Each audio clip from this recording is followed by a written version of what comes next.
All right, so Anne, you're being interviewed in connection with an oral history project that the Senior Lawyers Division is doing. And I just want to start kind of going through your career, starting with where you were born and where you went to school. Well, I am actually a fourth generation Arizonan. My Swiss great-grandfather came to Jerome, Arizona in 1882, the year the mines opened. He was 17. My Croatian grandfather came to Jerome in 1900, worked in the mines 10 years. I don't know how he did this. He saved enough money, or he started the first grocery store in competition with the company store, which all miners hated, so they had a great success. He built it up to 4 grocery stores in the region. Cut back to 2 in 1932 in the depths of the Depression. My Swiss grandmother, whose mother married my Swiss great-grandfather, came to Jerome in 1912. So they got married. My father was born there in 1915. My mother's family it was sort of the great westward migration from Kentucky. My fourth great-grandfather was the second governor of Kentucky, and I'm very proud of him because he voted against Kentucky becoming a slave state twice when he was in the Kentucky legislature in the 1790s. Governors were elected by the legislature in those days. Anyway, they have 12 kids. They got to go somewhere. There's no more land in Kentucky. So they got to Nacogdoches, Texas. I have a fourth great-grandmother was born there in 1834 when it was still part of Mexico. Where did you go to high school then? Well, Jerome closed down in 1947. So everybody went to Phoenix. Phoenix was in 50,000 people. I was 4 years old. And you went straight through undergraduate to law school? I went to Stanford undergrad and Stanford Law School. I went to London School of Economics my senior year of college.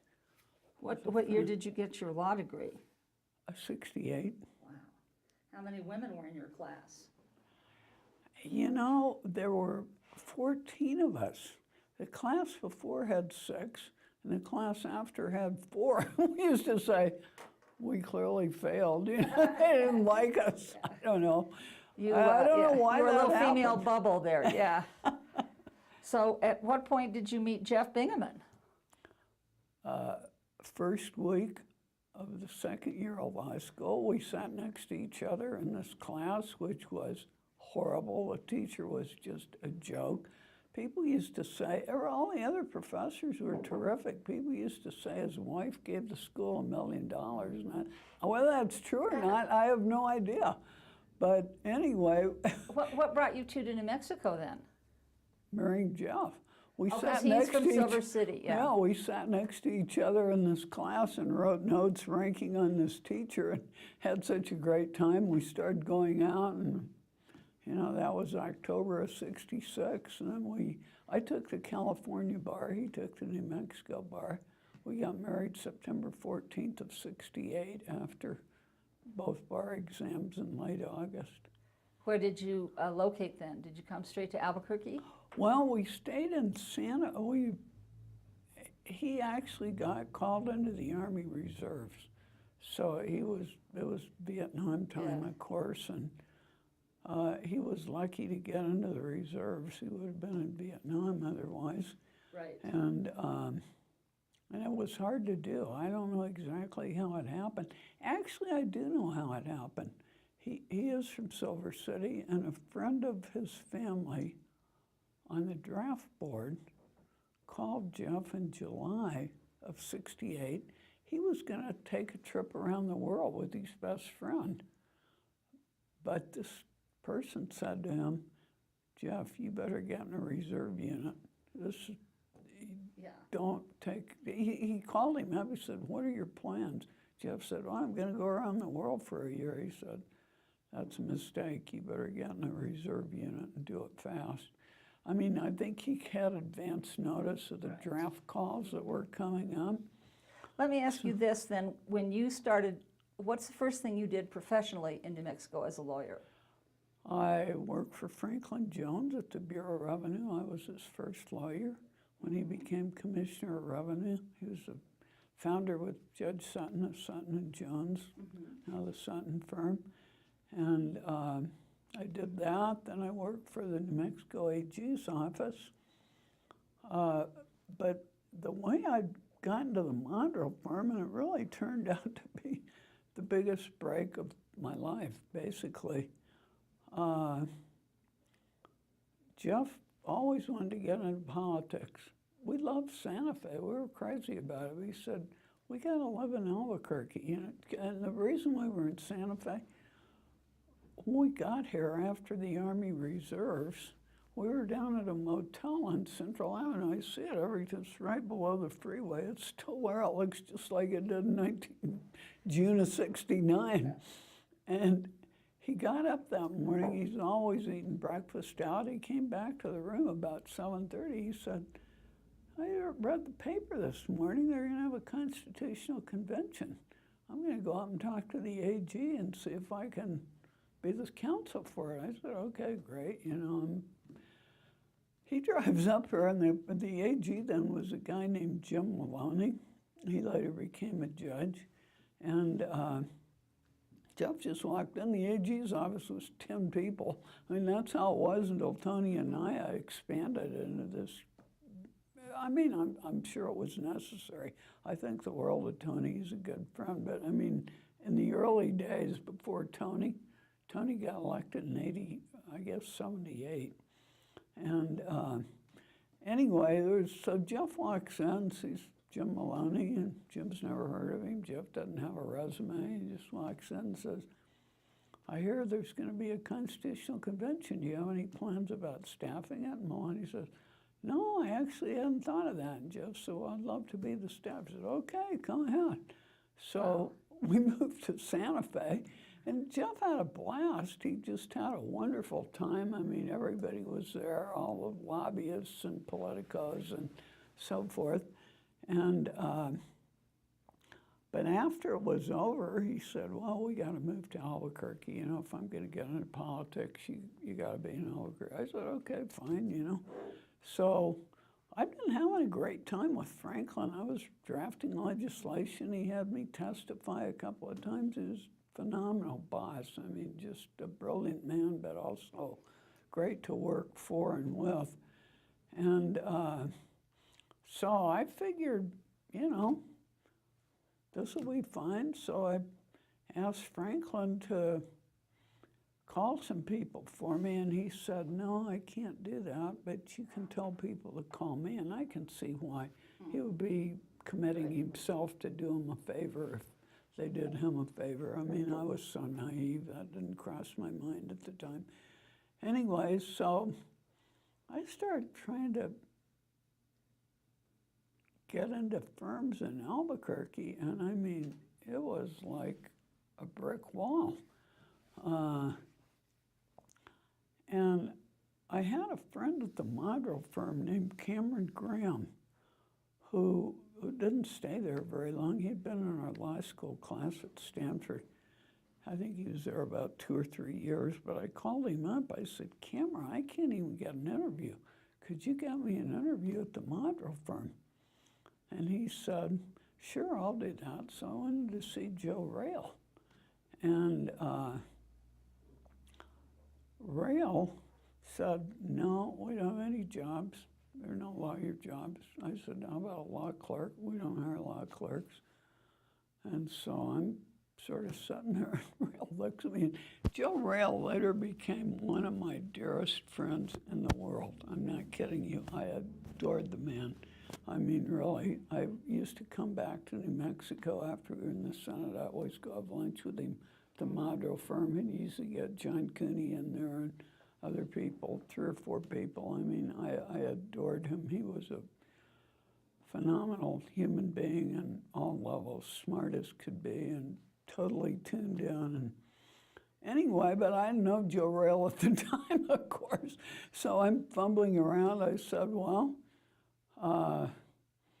could I come back in a few months or something? And all at once, Rail looks at me, he says, you know what I could hire you to do? I said, no, what? He said, I can hire you as a paralegal. He said, there's this law, Rail did personal injury defense. And he said, there's this law firm in Kansas that has 25 women as paralegals, and they summarize depositions and draft interrogatories, and I've been trying to get the partners to let me hire somebody for that, but they won't let me do it. But you're a lawyer, and I could get them to let me hire you as a paralegal. I said, I'll take the job. I'll do it for a year. If I'm not a lawyer in a year, I'm going to do something else. So he said, okay, we understand each other. So I went to work immediately. I had a blast. I loved Joe Rail. And it was odd, that experience, drafting interrogatories for 3 months, because they made me a lawyer this in February and May, so I quit drafting interrogatories, which was a shame. Well, maybe not, I'd learned how to do it. Because fast forward 8 years, when the Bigley firm hired me to do the antitrust party United Nuclear, which was a $1 billion case, and I said, me, you got the wrong person. I don't know anything about antitrust. We don't want a big law firm. We hear you're smart. You're our antitrust case. I won that case because I didn't know anything about litigation. So I sat down and I drafted a 100-page set of interrogatories about a uranium cartel they'd been in, plus a document request that said identify. That was the key to the case. I won the case for Nuclear? I won the United Nuclear case, a default judgment valued at $1 billion for failure, bad faith failure to answer. I was so ignorant. I didn't even. I mean, that's still a standalone decision that every young lawyer, every old lawyer in New Mexico. Well, it's weird. I won the case, but I won it. I was alone at the time. I didn't have a law firm. The court reporter didn't put our name. You could ask John Cooney, ask anybody who was around at the time. That's the God's truth. Ask Roberta, ask anybody. It made my whole life. But the longer version of it is, what really made my life was having been at the Monroe firm, and then they made me an associate. And then Jeff said, we were unhappy in Albuquerque. It was a completely UNM town. He hadn't gone to school there. He'd gone to Harvard undergrad and Stanford Law School, and we didn't know a soul.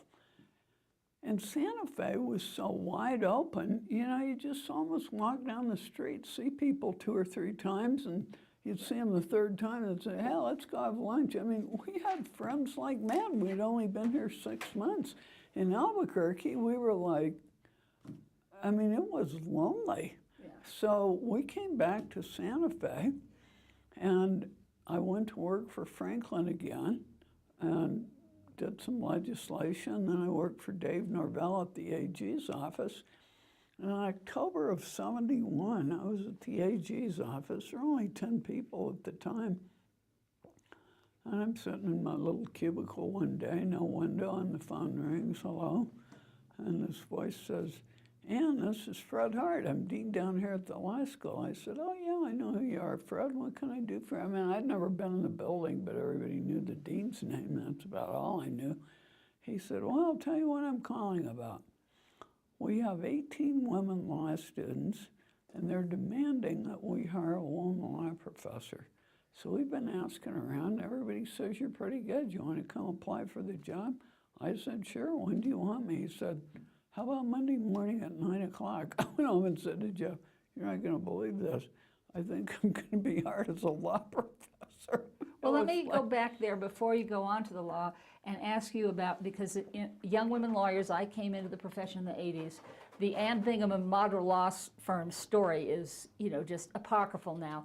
But the most common version is, Ann Bingaman, you know, who was renowned by that time. I was nobody. I was No, so I mean, by glad the to- time these stories started, Anne Bingaman could only get the model law firm would only make her a paralegal. But then the older women would say, Anne still credits the model law firm because nobody else the would open the door model for law her. firm made my career. Yeah. Totally made my career. Because there's no doubt in my mind, the law school, they never would have heard of me. I mean, I would have been some unknown person. I didn't know anybody. It was 1971. We'd only been here about a year and a half. Did you? And Did you? but here's what, excuse me. just listen to what Fred Hart said. He said, we've been asking around and everybody says you're pretty good. You want to come apply for the job. That was the Mondrill firm.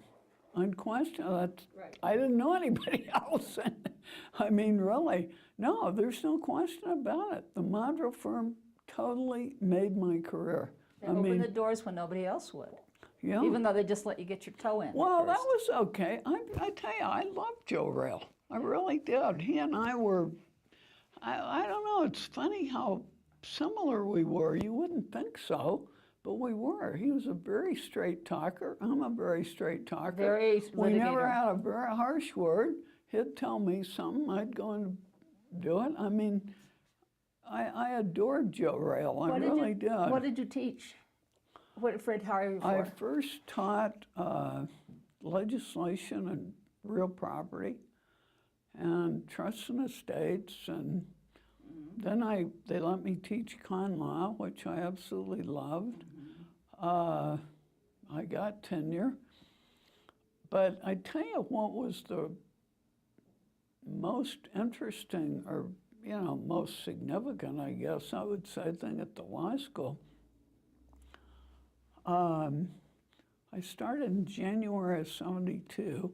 February of '72, some of the women law students who I was there only because of them came and said, Anne, you're a woman law professor. The Equal Rights Amendment is up in the New Mexico legislature and we want you to go testify in favor of it. I said, sure, I'll do that. What's the Equal Rights Amendment? I had never heard of it. I really hadn't. It was something in the 1922 or something like that. I mean, so, but the odd part was, because of doing all this legislative stuff in 2 different stints for Franklin Jones, I'd been around the New Mexico legislature a lot. So the Equal Rights Amendment, I mean, it was non-controversial. No backlash had ever happened. It was like, yeah, what's wrong with this? That's fine.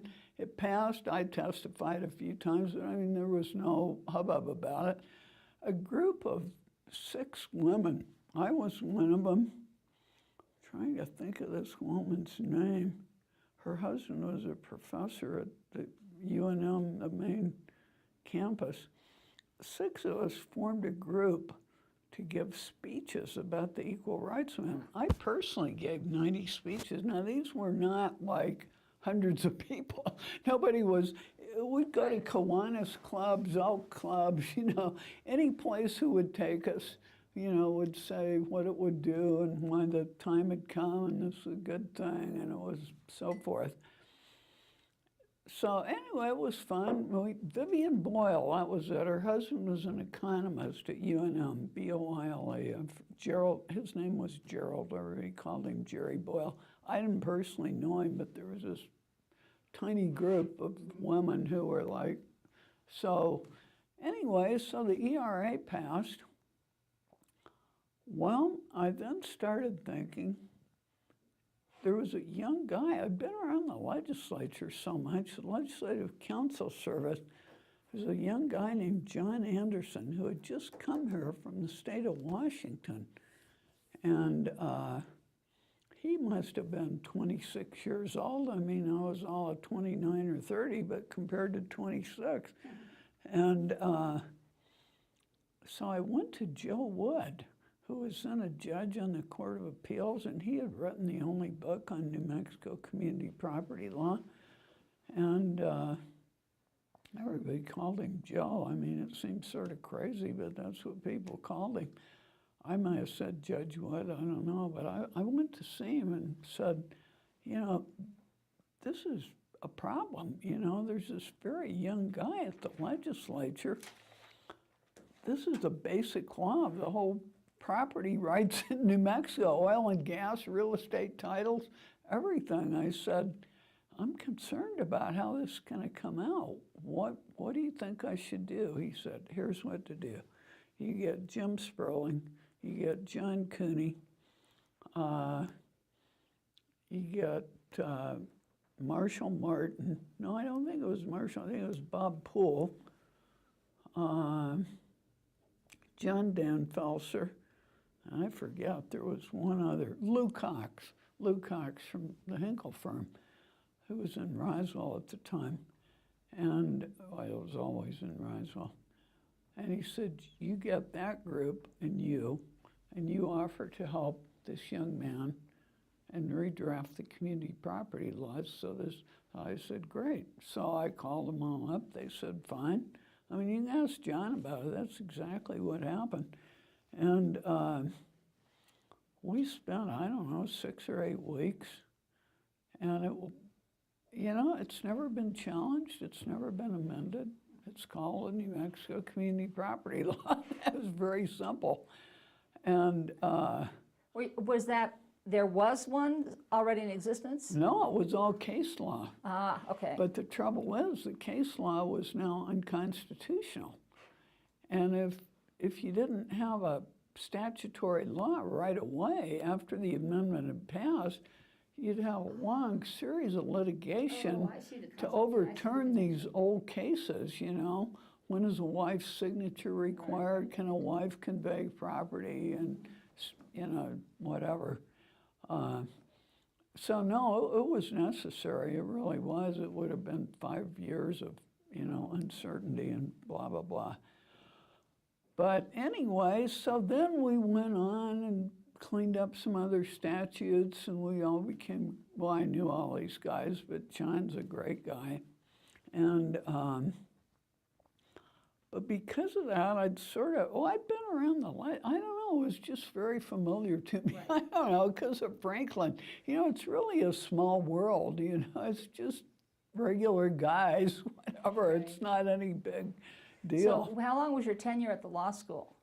I was there, I think I quit the end of '76. I got tenure, I think, in '74. It might have been '75, I'm not sure. And you left to I got go a do Ford what? Foundation fellowship to write about equal credit opportunity. And I consulted for the Federal Reserve Board for a year. You know, it's weird. I taught law, I guess it was 3 years, and then had this fellowship for a year. And I'm not an academic. I'm just not. I'm more of a get out there and do something, whatever it is. Even if you do it wrong, try doing something. I couldn't see myself doing that for 30 or 35 years, and I figured if I'm not going to do it, I better quit soon, because time's a wasting here, yes. You know? Yes. So I quit. I mean, they were amazed. But anyway, I came back up here. I worked for Jeff's law firm for about 6 months. It was a disaster. I drove him crazy because I was just talking about cases at home at night. He finally said, look, we can either be married or we can be law partners, but we can't be married and be law partners. I can't stand it. I said, okay. So I did this tour, and he did me the biggest favor, because I got back from this tour for commercial credit, because I'd done this Federal Reserve Board regs on equal credit opportunity. So commercial credit is a company? It's a company, yeah. It's a small loan company. And they've actually paid me a lot of money. I spent about 5-6 months going around to different towns, not towns, big cities, doing 3 or 4 TV stations, radio interviews, wow. Making speeches, and I mean... Is this to promote them as a company? Yeah, well, okay. No, they have this brochure called Women to Your Credit. It was actually pretty smart of them. I don't know if it ever helped them or not, but the idea was they would present themselves as a woman-friendly source of credit Right. at a time when women could now get credit on their own without their husband's signature, to both promote that and promote them as being willing to, I don't know if it helped them or not, but that was the concept. So I'd go around and explain what equal credit was and what the act was and so forth. But I came back and I opened my own law office. My father, the time when Jeff told me he couldn't, we were on vacation. We went to Mexico City in Mexico. We were walking down the Ramblas. I'll never forget it. He said, you know, this just doesn't work. I don't like coming home and talking about cases at the office. I can't, it's just, I said, are you firing me? He said, well, you know, not exactly, but this isn't working. So here's a funny story. So we just agreed not to talk about it. We had a great time on the trip. I mean, the truth is, Jeff is a wonderfully fun, interesting, and decent guy, and we really love each other dearly and always have. And it was funny. It was like we just forgot the whole thing. We had a great trip, and it was 2 weeks. We got back, and well, we get back to Santa Fe, and I go to the office a couple of days, and Jeff, after a couple of days, I don't remember if he said it to me or it was clear he hadn't changed his mind. So about the third day, Jeff always left the house at 7:15. It was about 7:15. I was getting ready to leave, and the phone rang, and it was my father. I was very, very close to him. I was close to my mother, too, but my father was my great champion in life. And he said, hi, honey, how are you? What's going on? I said, I just started crying. I said, boo-hoo-hoo, oh, Papa. Jeff fired me, and he said, oh, hell, is that all? Forget it. You never should have worked for him in the first place. You ought to have your own law firm. Just open your own office. I'll pay your rent. I'll pay your rent. Try it for a year. You'll see. Well, in between of doing that, this commercial credit thing happened. So I came back to Santa Fe about June, and I did open my own office. And my father was going to pay the rent. So I sent out these little announcements. They look like they were engraved, like wedding announcements. N.K. Bingaman. I mean, I don't know how you do these things. I sent them out just to Santa Fe, 90 lawyers. And they were dated July 1st, and I don't know exactly, about July 10th, Don Stevenson, who had quit the New Mexico Supreme Court to join Harry Bigby and do the United Nuclear case, Don calls me up. Well, Santa Fe was so small, I knew these guys. I knew Bigby not well. I knew Stevenson reasonably well because Jeff had worked for him and Dave Olmsted for about a year before he and Jack Campbell started their own firm. Anyway, Don calls me up and says, hey, Ann, we got your announcement. Bet you're not too busy. Ho, ho, ho. Want to come do some work for us on the case? I said, oh, yeah, I was going to call you, meaning the United Nuclear case. I was thinking, you know, I'd go over there, write legal memos, whatever. So I go over there. He says, great, come on over Monday morning. I'll tell you, I'll give you some work. I said, okay, great. So I show up. I've got my little yellow legal pad. Stevenson starts talking. And I mean, I didn't even look up. I just took notes for 3 straight hours. This uranium cartel, all the, you know, on and on and on. And I was just like, where is this going? But I mean, I couldn't break in. I just kept writing. At the end of it, right before noon, he leans back and says, all right, now, what we'd like from you is a memo by Friday. on the antitrust implications of these facts. I said, me? I don't know any antitrust. You got the wrong person. You ought to hire an antitrust law firm. Oh, we're not going to do that. We don't want a bunch of lawyers in here arguing. You're the antitrust case. Just give us a memo by Friday. God, I went out of there like, I wish I had that memo. I'm sure it was completely worthless, but they knew no more than I did. So I go in there Friday, and Stevenson goes, he's reading this memo. Great, this is it. You're the antitrust case. Do whatever you think you ought to do. Well, discovery closed, I think it was August 13th. So Stevenson says, you know, just keep going. I said, look, here's the problem. President Carter, through Jerry Apodaca, I said, President Carter set up these commissions to pick 5 nominees from each of 3 states in the 10th Circuit. It was Oklahoma, Kansas, and Colorado. No, in Utah. Oklahoma, Kansas, and Utah. I said, we're supposed to pick 5 nominees, and he'll pick. It was an extremely principled thing on Carter's part. I mean, really. Is this for the federal bench? Yeah, yeah, for the for the 10th Circuit, Court of Appeals. So I said, you know, this is a big deal. The governor, Jerry Apodaca, would call me. I'd done all this women's rights stuff, you know, sort of the age of the women, blah, blah, blah. So I said, I have to do this, and I believe in like in 2 days. He said, that's all right.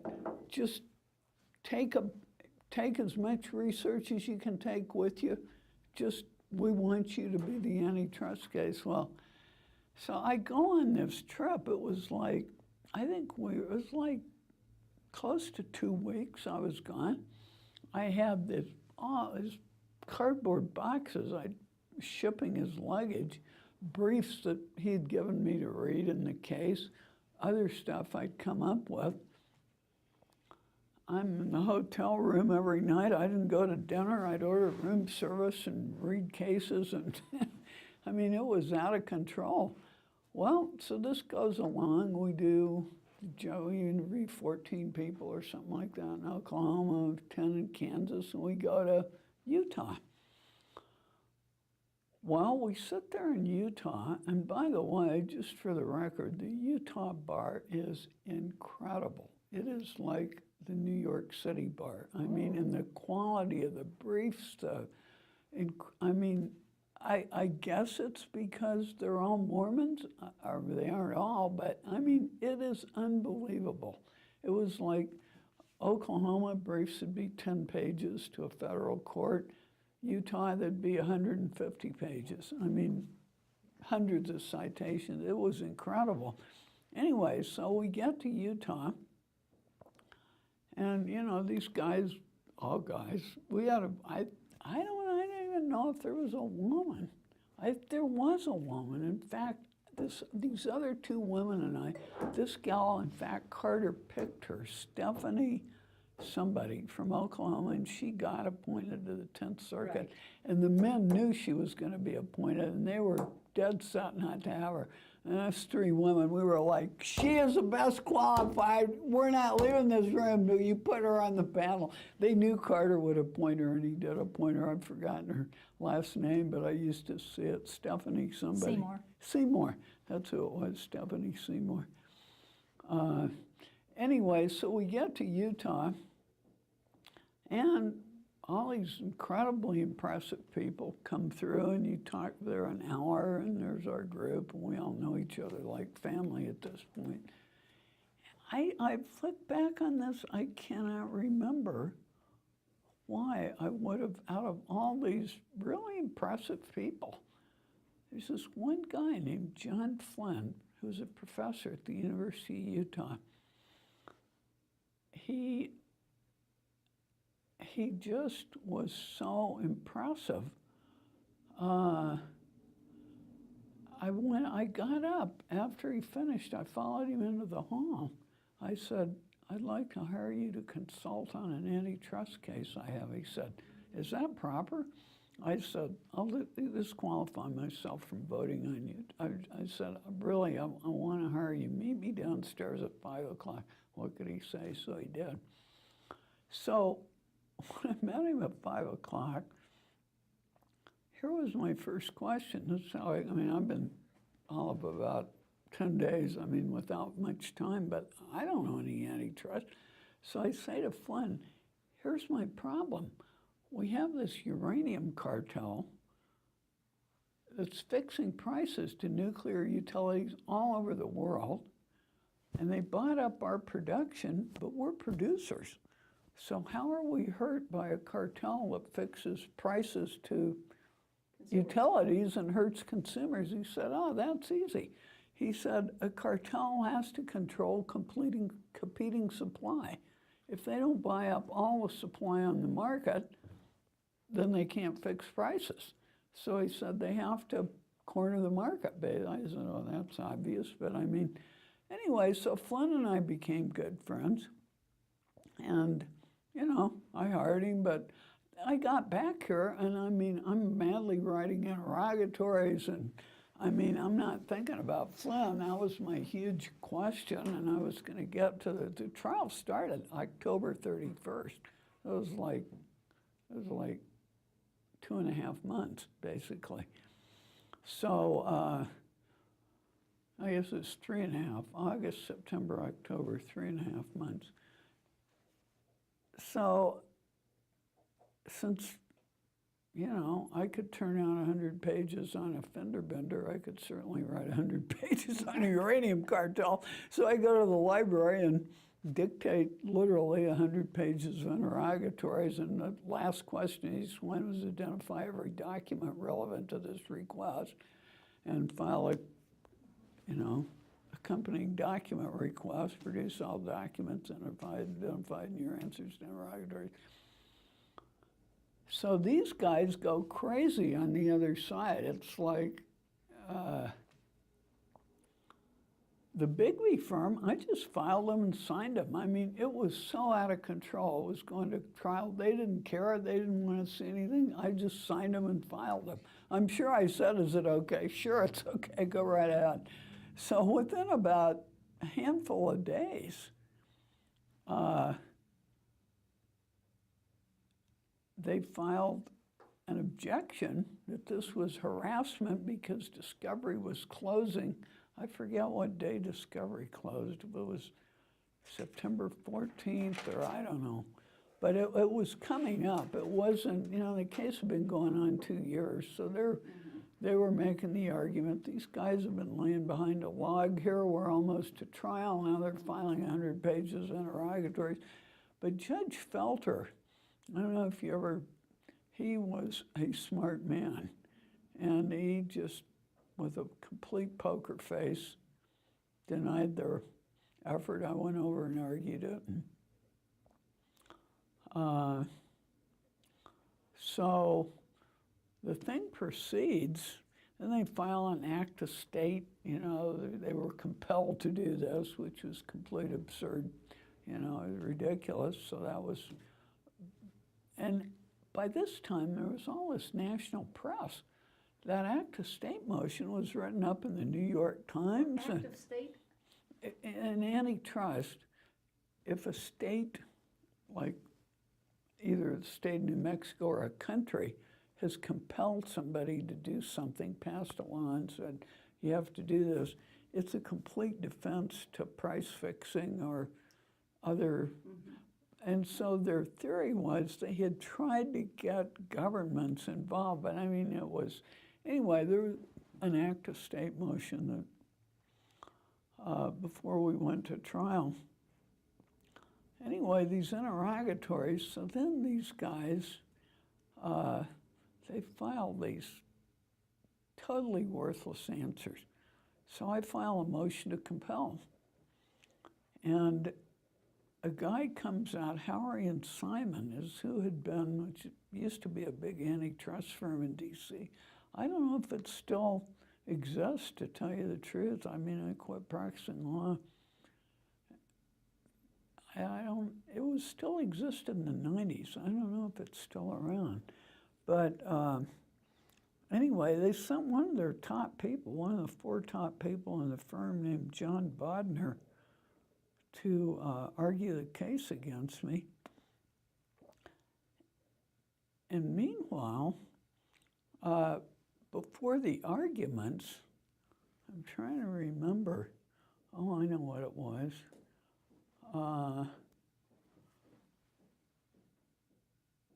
Somebody at the Bigby firm or somewhere said to me, "And you're not going to get any documents. They're all in Canada. They've kept them in Canada. And they're not going to answer your interrogatories either." So John Flynn calls up. This guy I had met for like, an hour at most. Flynn calls up. He loved it because this is in the Wall Street Journal and he's getting a charge out of it, So he calls me up one day and he says, this is sometime in August. He said, "What's happening with the case? What's going on?" I said, "Well, it turns out all the documents are in Canada and we can't get any documents." He said, "That's not your problem. That's their problem." He said, "We did this with Judge Sirica in the ampicillin cases." He said, "These companies always put documents in some foreign country that'll pass a secrecy law so they can't be produced." He said, "We got Judge Sirica in the ampicillin cases to sanction him under Rule 37 for failure to produce documents." He said, I said, "Boy, that's great. I mean, my litigation amount," I became a law professor. I didn't know squat. So I have this little researcher working for me who oddly was from Washington, D.C., had gone to GW Law School. So I said, "Peggy, get one of your friends to go to the file of these I found it in a law review article. I sent her to the library, we found this article, Rule 37 sanctions for failure to produce documents located abroad under foreign secrecy orders." No kidding, you could find it today. That's about exactly, it was like, wow. And so they cited all these Sirica orders in this thing. This is 1977. Watergate had just happened in 74. Right. Sirica was like every judge's hero. So this gal working for me had all these friends in Washington. I said, "Go find the file." And we had the file, the case number, the district court in D.C., and get these Sirica orders. So sure enough, and it was so long ago, how you got stuff on FedEx in those days? You literally went to the airport, walked out onto the runway, somebody carried a package down the stairs. Honest to God, there was no FedEx. Yeah. You take them it was called counter to counter. Federal Express and UPS didn't exist. So that's how we got these Sirica orders. Here they are. Sirica's signature must be 2 inches big, John J. Sirica. So we have these guys are protesting. I know they refused to produce. They claimed it was protected. I don't even remember their arguments. So we have an argument. So this guy, John Bodner, and I are arguing, and there must have been 60 or 70 people in the courtroom. Why there were so many, I'm actually not sure, but there were. It was packed. I guess because it was such a huge case for Santa Fe. Maybe there were a lot. I walked in. Anyway, I had written this brief. I'm so naive. Sirica had 3 orders. The first one imposed sanctions. The second one rescinded the first order. The third one reinstated the first order. So I'm so naive, I don't know. I only attached the first one because the second and third are really basically irrelevant. So we get to this argument, and Bodner, I make my argument, and Felter didn't say too much. Bodner gets up and he says, "Your Honor, what Ms. Bingaman here failed to tell you is that Judge Sirica rescinded the order that she's relying on. And he takes this order up and gives me, by some amazing miracle, I had all copies of the order right there. I was up at, I was by myself. I don't know why I had them. I look back on it, it's sort of a miracle, but I did. So my turn gets up. I said, Your Honor, what Mr. Bodner failed to tell you is that Judge Sirica reinstated his order. Here's the third order he entered. So I didn't want to burden the record with extra paper. Anyway, we won this motion to compel. And these guys, of course, they couldn't answer the interrogatories. That'd be like, it was, who did you fix prices to? Who were what were the prices quoted to this utility, on and on and on. I mean, the Monroe firm did me a huge favor. I could write interrogatories.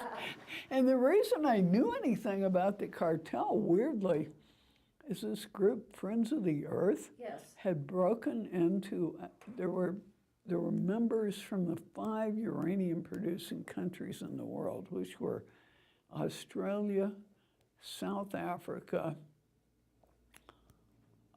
obviously Gulf from the U.S., and New Mexico is the only, I think there's a little bit of uranium in Wyoming, but it's basically in New Mexico.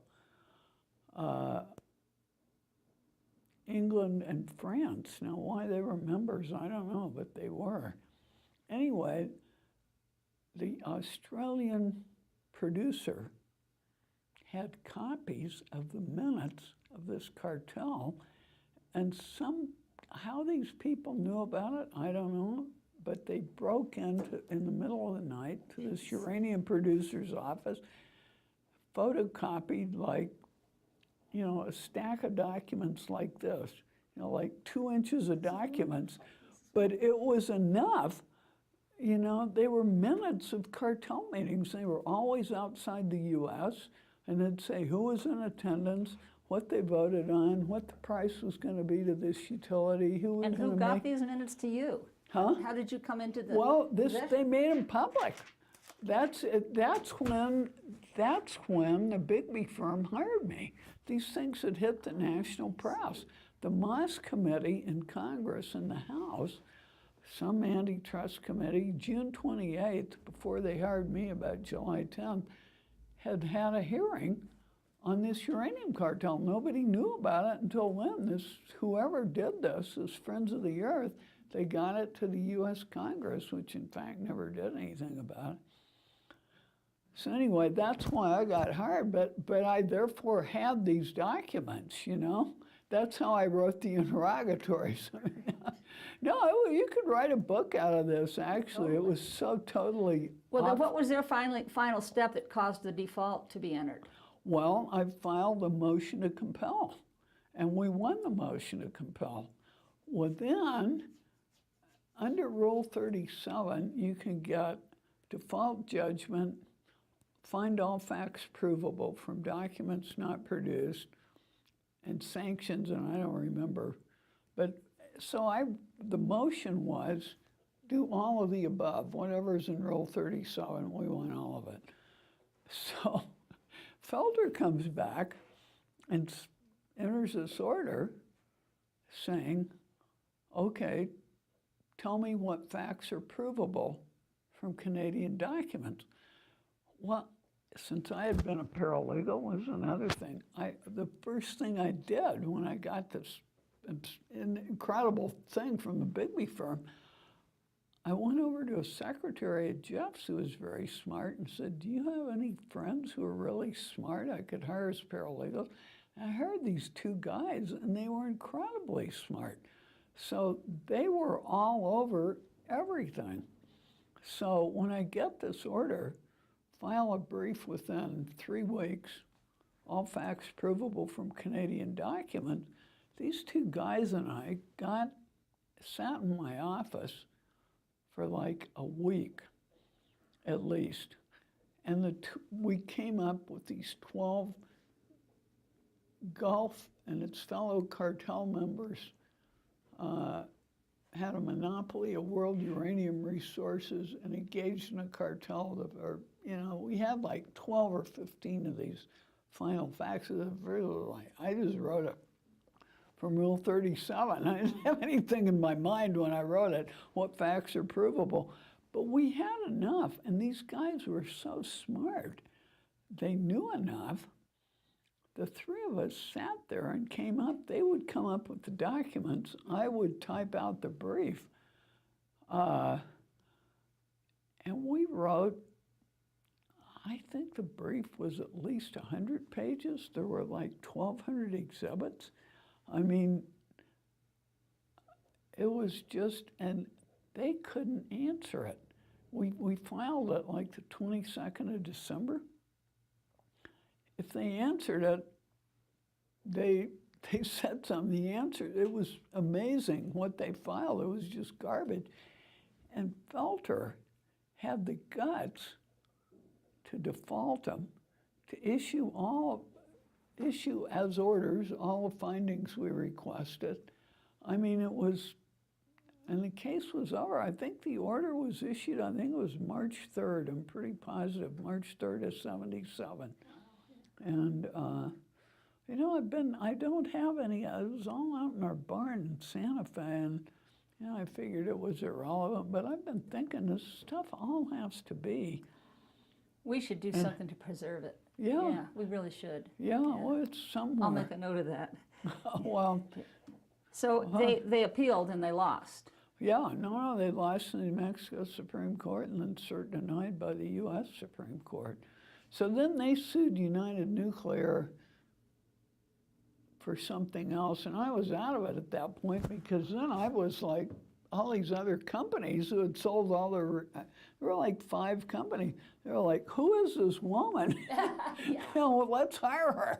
So once I had a law firm, I immediately called Dave Davenport. He joined me just when he finished clerking for your dad. He joined me in June of, what would have been 78, I guess. So you went around busting antitrust. Yeah, so we did offenders. that for like 2.5 or 3 years, and so I'm telling you, it is just, it's bizarre how things work in this world. What is the next shift in your career after after that, I merged my firm with I worked for this firm in Phoenix, really a wonderful firm called Brown and Bain. Well, Jeff was in the Army. I lived with my parents in Phoenix, and they hired me as a law clerk, and I took the Arizona bar and blah, blah, blah. And I'd stayed in touch with them. It's now Perkins Coie, Brown and Bain. And so I merged my firm with theirs, and they thought Jeff wasn't going to win the election in '82, but he did.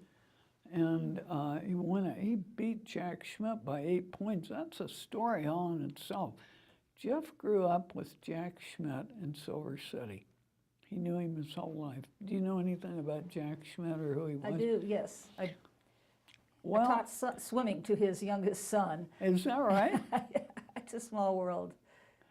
Well, was Schmidt in Albuquerque or where? Yeah.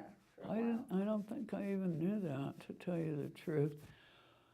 Anyway, Jeff had grown up with him. His sister had been was godparent to Schmidt's younger sister's child, and, you know, it was such a small town.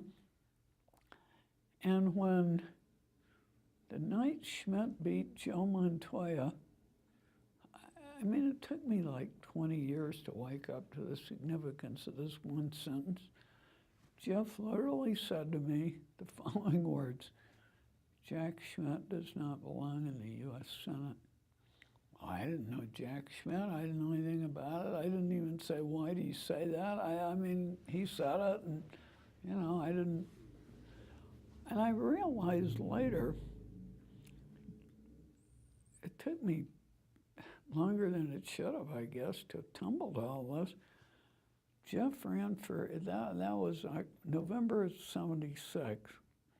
Jeff started running for AG June of '77. He got elected in November of '78. He started running against Schmidt in '81, and he beat Schmidt in '82. And I realized later, the night Jeff said that to me, he had this all planned out, and I was so dumb. I didn't think of it for years. It was unfolding. But it's funny. I didn't know anything about Jack Schmidt. And Schmidt, of course, had walked on the moon, so it was like this national hero and a huge hero. There are elementary schools named after the guy. I presume they're still named after him. It seemed impossible. I mean, nobody knew much about him, but I don't know if you followed this, but Susanna Martinez named him head of her energy department. No, I didn't. Schmidt was forced to resign because he had a website, I don't know if he still has this on it or not, that went into this long thing about CO2 is good for the planet, there's no such thing as global warming, this is a complete hoax So he went even further out there than he'd been before. Well, he may have been there then. I mean, I have no idea. I didn't know anything about Schmidt. And Jeff did a brilliant thing. I realize it's not about, but I'll say it, I doubt anyone will ever see this, but just for the record. I mean, so, this guy has walked on the moon. The Albuquerque Journal is a Republican paper. They're not exactly running anything negative about Jack Schmidt. I mean, there's absolutely nobody who thinks this guy can be beat. The only reason I just know how smart Jeff is, and I'm so completely out of it on this stuff. So it goes along. We borrowed $800,000. Jeff raised $800,000. Schmidt spent $1.6 million in that election. Jeff raised $800,000. Well, I had this good law practice. So we had enough cash. We put in $400,000 cash, but then we borrowed the rest from banks. And I don't think it ever crossed Schmidt's mind. I mean, Jeff's parents are school teachers. It never occurred to him Jeff could come up with the money. And if we weren't out of our minds, I guess, but it was like, once you're into it, what are you going to do? Just cave? So what happened, Jeff was so smart about how he did that campaign. It was 100% Jeff. I had nothing to do with it. He researched who should be his media person for, I don't know, months, I guess. And he went around and interviewed these people personally, and he picked a guy who was in Brooklyn, who was an agoraphobic. He never left his house, but was a brilliant man. In fact, he had done the Lyndon Johnson Daisy ad against Barry Goldwater, Oh, yeah. I mean, Wow. I don't know if that's, I don't know how Jeff found him. I've actually never asked him, but I can't think of his name right now. And anyway, Jeff hires this guy, and this guy says, here's what you have to do. You have to review Schmidt's voting record in total detail for the last 5.5 years. You've got to come up with the votes you think people would strongly disagree with. And then you have to poll on them to see if you're right. And they've got to be important things. They can't be niggly, obviously. So they do that, and they conduct polls, and they come up with 6 issues. And one of them is oil and gas drilling in wilderness areas. And we didn't save them, unfortunately. I can't even remember the rest of them. But the whole concept was, you don't run harsh ads. I remember the oil and gas drilling. They had this picture of a beautiful mountain and pine trees, and the ad said, Jack Schmidt has voted 3 times to permit oil and gas drilling in New Mexico's wilderness areas. Jeff Bingaman thinks we should protect our wilderness, and this should not be permitted. And then the tagline was always, it was so smart, it's an honest difference between two good men. Vote for the man you agree with. And another one was refusing to raise Social Security minimum benefits. I just can't remember the other four. But these ads start running, and Jeff starts climbing in, the polls, overnight polls, and Schmidt starts running these incredibly vicious ads against Jeff. And one of them, the first one that went on, we heard about it. We were over in Phoenix at a fundraiser our law partners had given, a small deal, but my former at Brown and Bain, I wasn't a partner. Well, I guess I was a partner actually at that time. Anyway, we get a call from Jeff's campaign guy, and he says, boy, Schmidt is running this unbelievably harsh ad against you. We get back and we see it the next day, and he had Jeff's face sort of through a distorted lens they had done. I mean, Jeff's a nice-looking person. I mean, he looked weird. And they had his face in a split screen with this clearly Hispanic guy, very overweight, sort of a 5 or 6 day beard, and a big handlebar mustache, and they had this guy's face and Jeff's face in this ad for 30 seconds, and it said, Jeff Bingaman, as Attorney General, released this killer from the custody of New Mexico prisons. This man should have stayed in New Mexico prisons for the rest of his life. We can't trust Jeff Bingaman. Well, I mean, you're like, God, this is horrible. I mean, and Jeff couldn't even remember what this was. He couldn't remember the guy's name. He couldn't remember.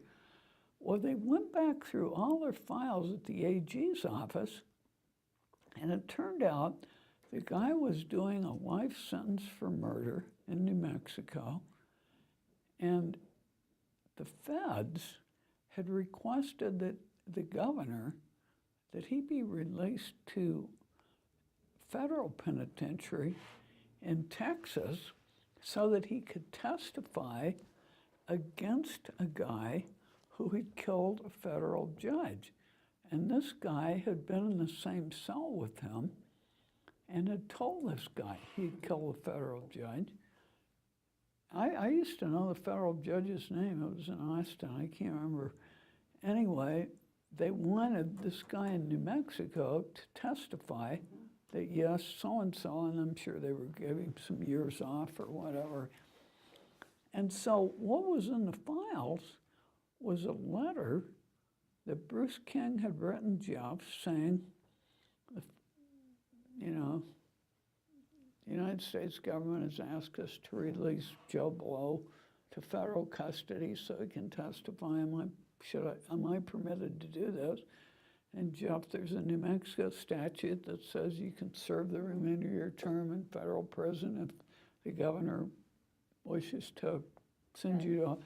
And so Jeff wrote back a one-sentence letter saying, yes, New Mexico statute such and such says you have the power to do that. I mean, that's the kind of But he was stuff. never released. He just went to a different prison. No. Well, he did. They worded it right in a way, released from the custody of New Mexico prisons.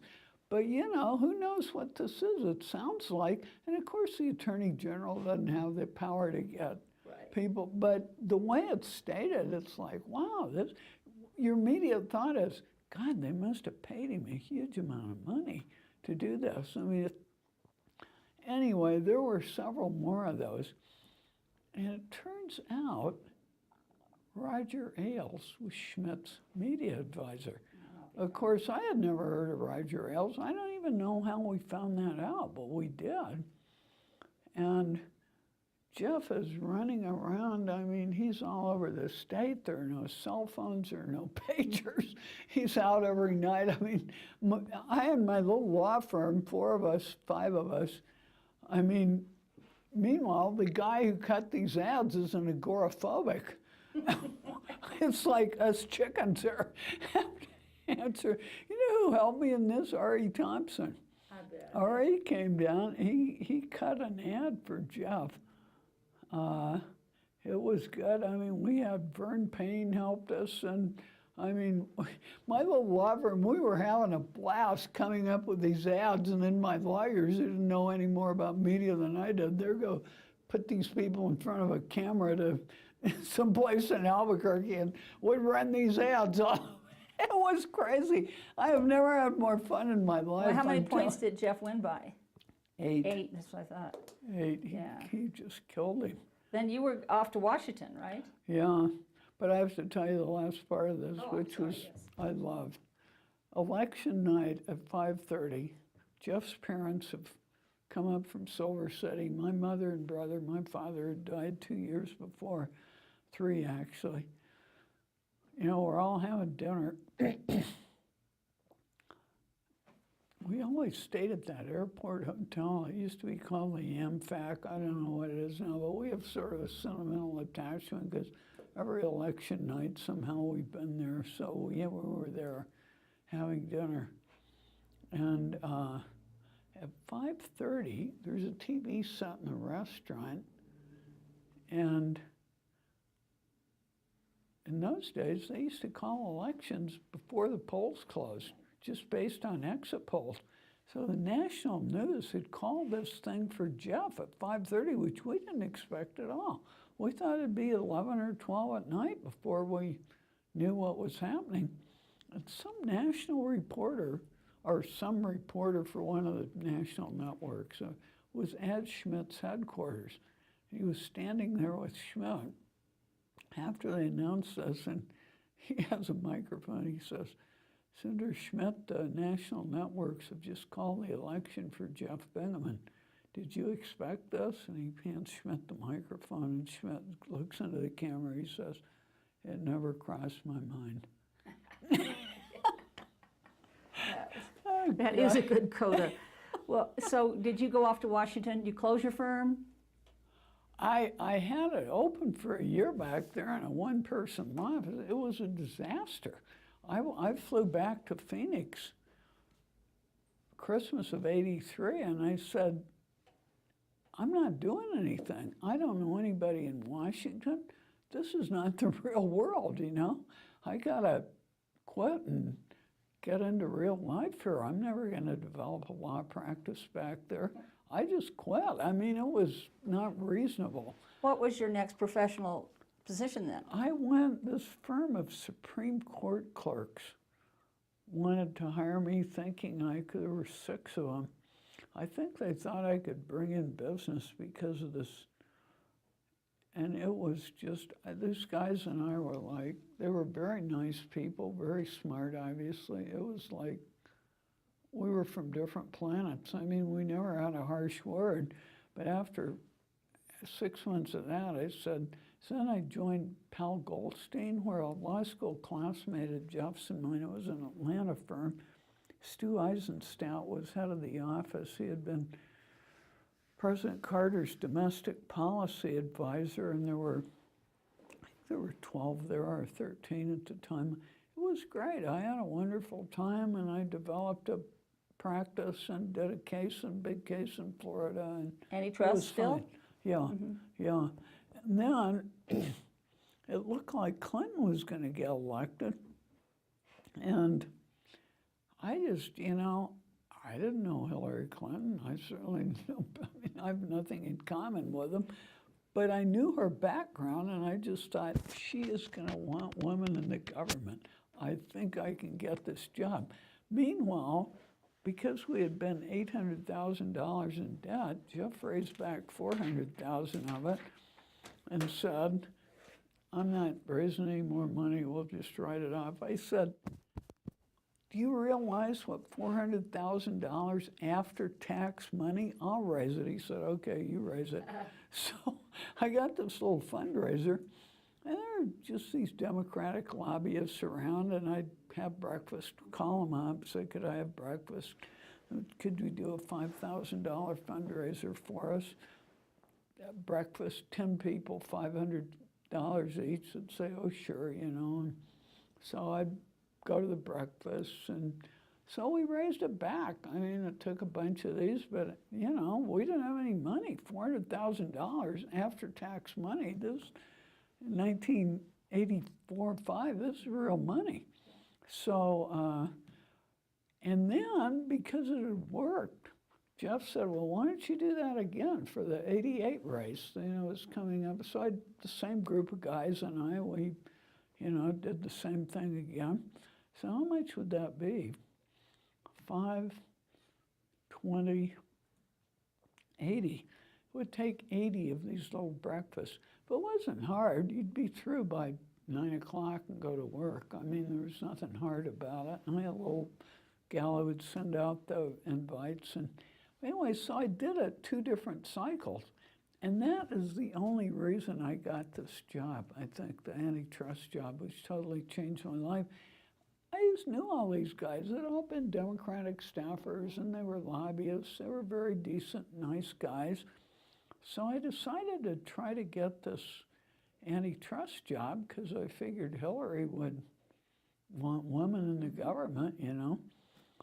My colleagues, I'd do a resume to the nth degree, and luckily, I was in this firm of people who had been at the Carter White House. They really, I mean, I didn't know how to write a 1-page resume.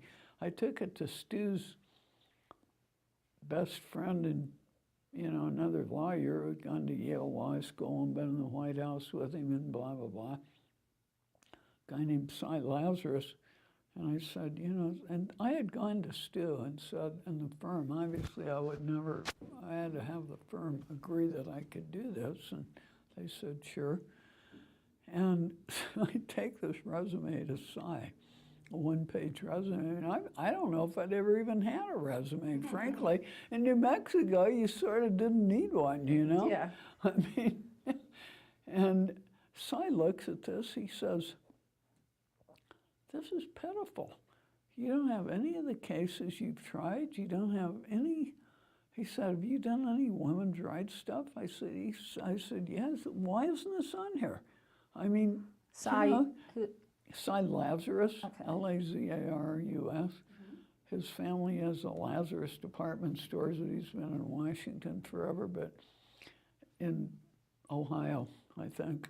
I know in Ohio. Anyway, so he walks me through how to, and he had been in the White House for 4 years still. I mean, he had some idea of what, so I get this resume put together. I wish I still had it. I mean, it was, hardly knew myself. I mean, I had done it all, but it had the, just everything, you know, the cases, the women's rights stuff, blah, blah, blah.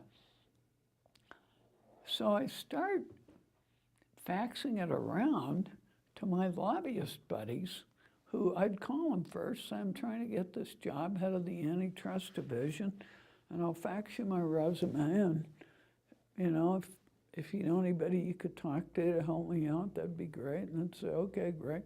I had no idea who they talked to. I never asked them. Just, that was it, and I just kept going. I just kept calling these guys.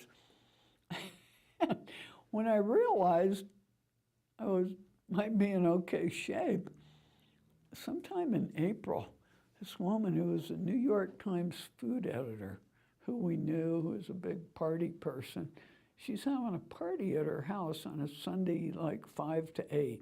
So I say to Jeff, Marion Burroughs was her name, B-U-R-R-O-S. She, very smart gal, but she wrote the food column. So I say to Jeff, Marion's having this party. I think I'm going to go over there and see if anybody's there who might help me with the antitrust job. He said, go ahead, I'm not looking for any jobs. I'll see you later. So he didn't go.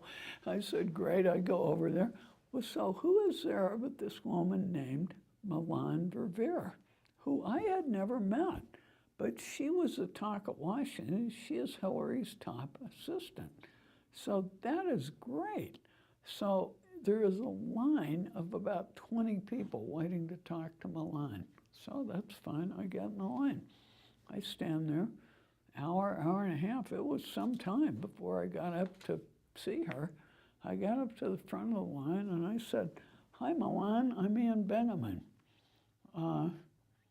And she, that's all I said. She said, "You're Ann Bingaman?" Whoa. I said, "Yes, why do you say that?" She said, "We've been wanting to meet you. You're famous in the Clinton White House.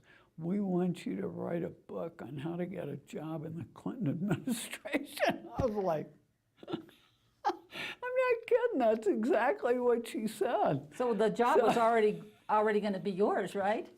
Well, it seemed like I was at least in reasonable shape. You know, they didn't announce it till June, but no, I guess that's not true. I guess they announced it. I think they announced it soon after that because Clinton was behind the pace. I'm trying to remember. Well, let me ask you this, jumping ahead to your tenure in antitrust. Can you identify a particular achievement or a couple of things that you really In the feel, antitrust division? yeah, that the division did under your leadership? Oh, sure. Number one, the FTC had one of the 5 members was disqualified. It had deadlocked 2-2 on the Microsoft case. So I went to the chairwoman, Janet Steiger, and said, I would like to take the Microsoft case because you're deadlocked and there's clearly a good case there. And she transferred it to me. So that's what got Microsoft into the antitrust division. Shortly after I was there, we settled the first case with them, but then after that, the division had it. Matters go by who has it first, and then the division had Microsoft and all related cases. So there was that. Then I started a major effort to bring cases with the EU, and I got them to bring the case we did with Microsoft jointly. It was the first time in history that a U.S. law enforcement had done anything with the EU. And it was huge, actually. It got a lot of press, but also it set this wonderful precedent that the most important worldwide antitrust case agencies would do cases jointly. And it's now become de rigueur. Wow. Third thing I did, we had this guy who was head of the criminal division. This is 25 years ago. I'm sure he's long dead. He had been there forever. They have a saying in the government, ROJ, retired on the job, you know, Yes. they're sort of, you can't. So, I mean, it was just clear to me, if we're really gonna do cases, we gotta do big criminal cases. And so one day I called this guy, Sunday morning, I said, Joe, meet me down at the office. I have something I want to talk to you about. I met him down there at noon or 1 o'clock, and I just said, Joe, I'm sorry. We can do this the easy way or the hard way. I've cleared this with upstairs. Janet Reno and John Schmidt, the AG and deputy, are behind me on this. And I can either fire you and you can fight it, or you can resign. But I gotta have somebody in here with more passion. And he said, I'm not gonna fight you on it. And so he announced he was resigning. So I promoted this phenomenal talent of a guy who was in San Francisco, Gary Sproutling. I called him, this is the first time I've said this to anybody except Jeff. I mean, was completely inappropriate to go around saying it, and I never have. But I don't think Joe Widmar's still alive. This was in 1994, 24 years ago, and he was 60-something then, so, and nobody's going to see it anyway. Anyway, the guy I replaced him with, Gary Spratling, I called Gary and I said, as you know, Joe's retiring. He was very close to Joe. And I said, I'd like to appoint you to replace him, but you don't have to leave San Francisco. You don't have to move here. You're a complete professional. You can be here when you need to be. We have 7 field offices that do criminal antitrust also, and the criminal deputy was in charge, said, you're your own boss, so you can, so he said, great. He didn't retire till, it was fairly recently. This guy turned criminal antitrust. I happened to see him. He then went to Gibson, Dunn and Crutcher, and I missed his retirement dinner, but I saw him not long after that somewhere. And he told me they now have this worldwide network of antitrust agencies. They routinely get $5 billion price-fixing fines against these multinational corporations that are price-fixing worldwide. He said, antitrust, you wouldn't even recognize what's happened. I said, God, Spratling, you're making me so proud. I never expected this, but I knew you'd do great things. I mean, so, you know, in the criminal field, That's really a feather in your cap. oh yeah, well, I'm telling you, I mean, if you're not willing to fire people who can't do it, you might as well fold your town down. Now, one of the things I usually, and especially for you, want to ask is, to young women lawyers today, well, let me back it up and say, would your advice to young women lawyers be in some ways different than your advice to just young lawyers generally? No. Mm-hmm. Well, what would you tell young law students today about thinking about the future, how they approach the profession, anything that you would... Oh, I don't know. To being flip, I'd say, look, you got to get lucky. I got incredibly lucky, but that isn't any kind of... I don't know. It's just that the legal profession is one of taking pride in everything your name is on, pride in your reputation. And I feel sure anybody who's been through law school, and I mean, I'm sure they feel that, so it sounds pretty insane to say it.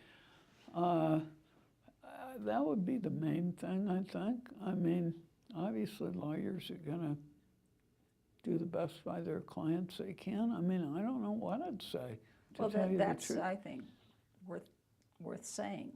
Because since I have continued to practice up until the present day, I can assure you there are people out there who don't take pride in what they put their name on. Well, that is number one. It's tough to be a good lawyer. It is tough. It takes immense amount of work, immense amount of detail work, immense amount of conceptual work, strategic work. I think what people don't understand about law practice generally is how hard it is. I've been in business. I then went into business. I've been in 4 different businesses. Law is like multiples harder than business. It's inexpressible how much harder it is. It is intellectually harder. You have to write really well and kill yourself on the writing. You have to have the interpersonal skills to deal with clients, opposing counsel, judges. Have to have the presentational skills to make major arguments in any kind of court, federal try cases. I mean, it takes a range of ability, each of which needs to be at the highest level you can possibly get it to. And even then, it's still hard. It is hard, hard to be a really good lawyer. That's all there is to it. Trust me, it's not hard to be a good business person.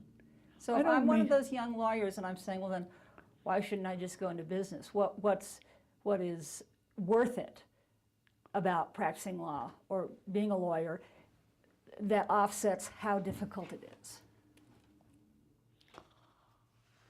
I guess it sounds weird, but a higher profile in business. Nobody has a clue what you're doing.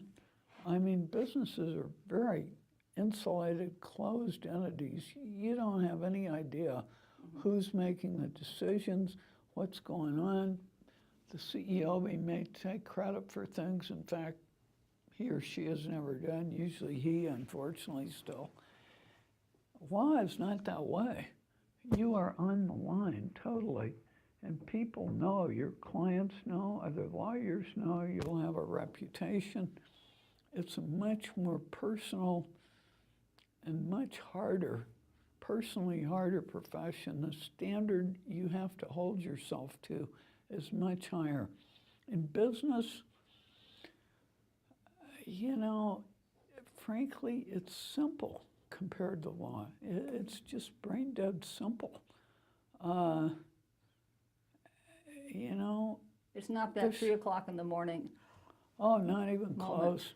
Most of these top guys in business, I mean, maybe the really great ones who are, I'm Jeff Bezos, he's in a different league. There are people in different leagues, but most of the business people I associated with in the 2 public companies, just nothing to write home about. I don't know how else to say it. I mean, really, and they get paid a fortune compared to what lawyers get paid. I mean, the disproportion is just absurd. Lawyers are up here on the ability scale, and business people are down here on the pay scale. The business people are up here. I mean, it's crazy. I mean, it is completely out of whack, but I don't know what you do about it. Let me ask you one final question from the women lawyers during the years that you were hitting it full bore in your profession. You were also taking care of a family. I mean, you had a child.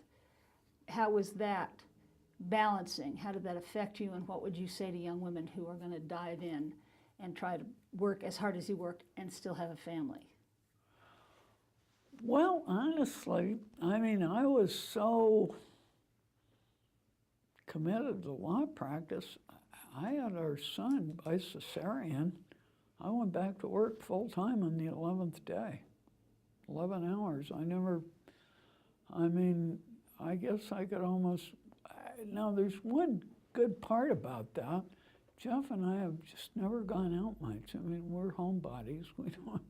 We're not on any social circuit of any kind. We never have been in New Mexico. We never were in D.C. You must have had help then. Oh yeah, of course. Oh, of course.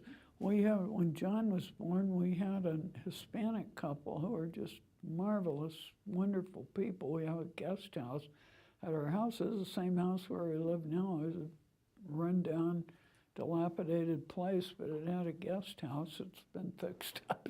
We bought it in '77. And so, no, they were there. No, there's no way. But you know, I don't think John always knew we were his parents. I mean, we spent every night, full time every weekend with him. Sure. And you know, as soon as they get up to school, these kids, by the time they're 2.5, they're in school full days these days. So, you know, I don't think it really had any impact on. But having the backstop that you had with your on the property people, let you have all the flexibility you needed. Oh, you'd have to.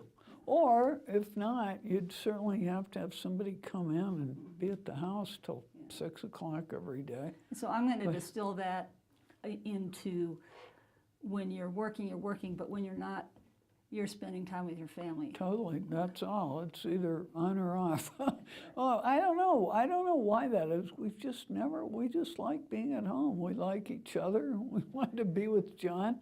I tell you though, when we went to Washington, you know, Jeff was the only Democrat elected in '82. All the Democrats were so excited. Oh, people want to have these parties, you know. So about April, we're going out, and Jeff said to me, "This is ridiculous.